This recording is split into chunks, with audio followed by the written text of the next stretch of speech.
So I want to talk to you next, what I'm calling what we changed to be legible. So some of us are fluent in corporate, kind of talked about this earlier. We've mastered the language, the tone, the timing, but that fluency often comes at a cost of authenticity. So what parts of yourself did you feel you had to filter or leave outside of the building to be taken seriously? Yeah. I'll start by saying there were parts of myself that I had to grow to get into the building. Oh, right? Okay. Like, yes. Let's start there. yeah, like there are, like we are not fully formed when we go into organizations. There are things about who we are that we need to sort of stretch and grow in. And for me, language and communication was like a really big unlock for me. And it was, in a lot of ways, the access card that I got to go into corporate America. Okay. When I got into corporate America, I felt like I knew I couldn't look like everyone else because I'm a Black man, but I felt that I felt like I tried to reflect what I saw as the accoutrements of belonging in that organization. And so I dressed a certain way. And again, there's nothing wrong with dressing like the individuals that you're around. If you look at law firms, there's kind of like a implicit dress code. Mm-hmm. We're from advertising. Surprisingly, I'll tell you, one of the most surprising things for me when I got into the business, the ad business, was I thought I would walk into this agency day one and see individuals who were beautifully dressed.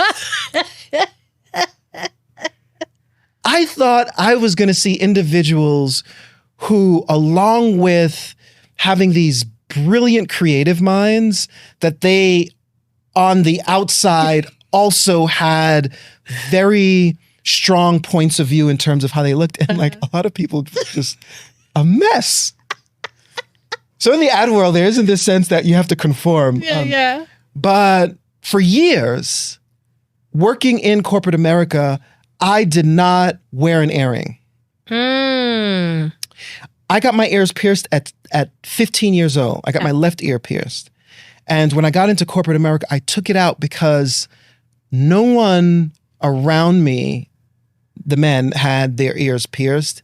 And the Black men who had their ears pierced during that time were like basketball players and, people that I knew. But in the context of work, the people that they were seeing, the Black men that they were seeing with their ears pierced, were like celebrities with these, And so I felt like I didn't want to be judged. I didn't want them to sort of say, Steffon is like this person because this person also has earrings. And so I took out my earrings for years.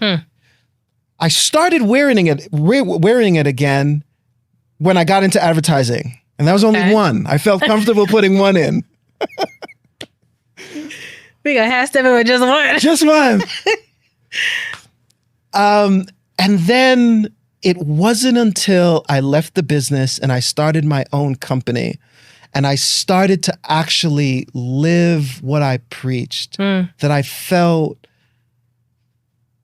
comfortable fully embracing and not tucking away my sense of style. And so the second earring went in after I left advertising and started the Clue Studio. What about you? What was it for you that you had to? It wasn't my earrings. It was my hair. Say more about that. I'm a naturalista, but I never dared to wear a twist out or a braid out. I always silk pressed my hair. Smoothed, controlled. I felt like that was what was safe. That is what fit in the box of you need to present like us. Do you remember the Crown Act? Yes. Stands for creating a respectful and open workplace for natural hair. I think a lot of people roll their eyes about this. And I'm like, no, this is real. There are people who are losing their jobs, can't get the job because of how their hair is growing out of their head. There is a sense of you have to tuck, you have to hide. For you, it was the earring. For me, it was the hair. And it shouldn't be about any of those things. It should be about what I bring to this table, my skills and my qualifications. But for some reason, there's such a focus of you can't be too fill in the blank. You have to conform. This is the expectation. This is how you will survive here. Yeah. I think for leaders, there's this sense that superstars should look and behave in a certain way. Okay.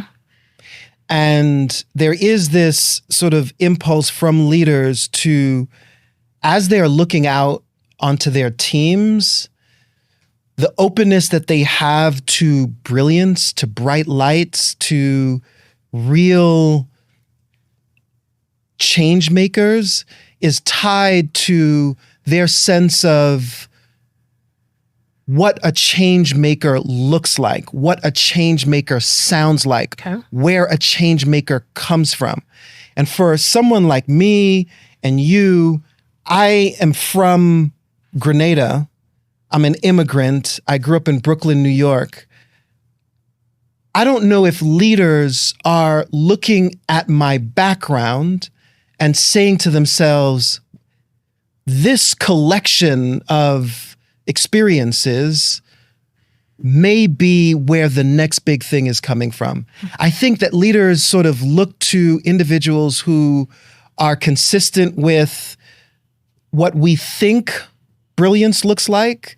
And in, Silicon Valley, that could be dropping out of an Ivy League school and wearing a hoodie. Right. And dubbing yourself a founder. And so I just think like there needs to be this sort of a more perspective on an openness around where greatness can come from. I don't think anybody was expecting the best tennis player in history to come from Compton, USA. Absolutely not. And there is this peril, there is this sort of loss when organizations don't sort of look to different corners of their teams and the organization for individuals that may be the next superstar, that may be the person who has this game-changing idea. I remember working on teams and just waiting for my boss to hear me out, waiting to be called on, waiting to be pointed to just share the ideas that I had. And for a lot of companies, their ability to actually win in the marketplace is constrained by their leaders' ability to unlock the potential of their teams. Yeah. And companies are sitting on gems, are sitting on individuals that are just waiting to contribute, to lean in, to show that they have more to offer, and they're not being given that opportunity. No, they're not. Because maybe they don't look a certain way. They don't fit a certain expectation, in terms of the aesthetic. I remember there was a white gentleman who wore Jordans, jeans, had the jewelry, had the cap, and he was looked at as creative, a visionary, bold. I asked the brothers on some of my team if they would dare come to work looking like that. No. They would be looked at as maybe a drug dealer, potentially a thug. There's these double standards. The dress code, there's a racial layer to it too. It's wild. It is, for sure. We're from advertising, and there is this cohort of individuals who are as expressive in their fashion and their choice of clothing as they are with their ideas. And, you know, I love when you can have a through line between your creative ideas and your creative mind and have that spill over into just how you show up visually. It's a self-expression. For sure. I will never wear Jordans. Okay, say it again for the people in the back. At an organization, because I feel as though, I mean, I'm gonna keep it real with you. Please. You know, this tightrope that we are walking, we are trying to maintain a real sense of who we are as we climb the ladder. Yeah. And as we move into these new spaces, we don't want to forget who we are and where we came from. Right. And there are accessories in Black culture that signal how close you are to the culture. Before Jordans became the Stanley Cup for corporate America for a certain type of leaders, people in New York City, LA, minority communities were wearing Jordans because of what it represented for us. And as we move into corporate America, we want to sort of take these little totems along with us. But as you pointed out, I couldn't wear Jordans, 15 years ago inside of an organization. Come on. But it is now in vogue by certain leaders and they get a pass to wear them. And then when they wear them, it now gives me permission to wear them when I was wearing them in 5th grade. Depends on the organization, because you might still not be able to get away with it. I know. There was this, a couple of years ago, Dave Chappelle won the Mark Twain Prize for comedy. And there's this beautiful documentary of the behind the scenes of him working up to the actual award ceremony at the Kennedy Center. And there were cameras following him around leading up to the announcement. And when he got the call that he was being honored with the prize, he was stepping into an SUV where his wife was waiting. Okay. And he sat down and he said, "Babe, can you believe that I'm getting the prize?" And they had this moment of happiness and joy. And he looks at her and he says, "You think I could wear my Grillz?" And what I understood in that moment was I was watching a Black man that has had to tightrope between two worlds. And we all know the choice that Dave Chappelle has made in terms of the tightrope that he has been walking. Yes. But as he was about to step onto the Kennedy Center stage, he wanted to know what pieces of Blackness, what symbols, what totems of the culture can I bring with me to signal that even though I am here, I am also from there. And lo and behold, on that night, Dave Chappelle is sitting and being honored by his friends and in a beautiful tuxedo, and he has on his Grillz. And I think for every person of color who has made the journey from one socioeconomic circle to another socioeconomic circle, what we saw in Dave Chappelle wearing his gold teeth, his diamond gold teeth, was him saying, "I am here, but I'm also from somewhere else."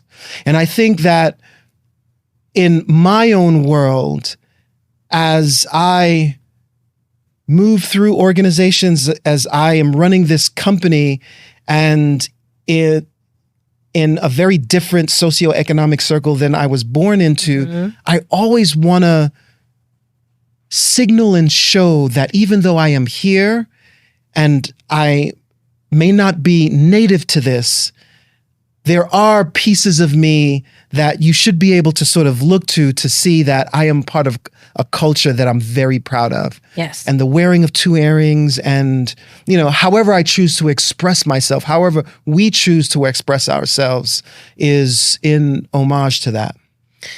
How I also look at it too is pushing back on those expectations and saying, I'm not asking for your permission to be me. And that's why, to me, those girls were so powerful.